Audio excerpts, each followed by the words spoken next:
ازاي النهارده في 2 رمضان حصل ايه؟ تعال اقول لك. الخروج لفتح مكة. خرج الرسول صلى الله عليه وسلم لفتح مكة هو واصحابه الكرام. 65 هجريا تولى عبد الملك بن مروان الخلافة الأموية. 51 هجريا الشروع في تخطيط مدينة القيروان في افريقيا لتكون قاعدة انطلاق الجهاد والفتوحات الى بلاد المغرب. 82 هجريا المسلمون بقيادة حسان ابن النعمان يتمكنون من الحاق الهزيمة بالكاهنة البربرية ديهية بعد انضمام 12,000 من جنودها إلى جيش المسلمين. 114 هجريا استمرار اشتعال معركة بلاط الشهداء بين المسلمين بقيادة عبد الرحمن الغفاقي والفرنجة بقيادة شارل مارتل، واشتعلت المعركة لمدة 10 أيام من أواخر شعبان حتى أول رمضان. أحداث عسقلان. في 2 رمضان غادر السلطان صلاح الدين الأيوبي مدينة عسقلان، وذلك بعد أن أخلاها من كل سكانها وخربها وحطم أسوارها عشان خافوا يستولى عليها الصليبيون ويأسروا أهلها ويجعلوها وسيلة لأخذ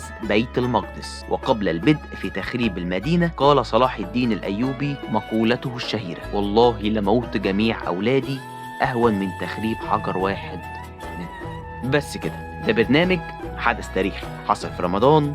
سلام.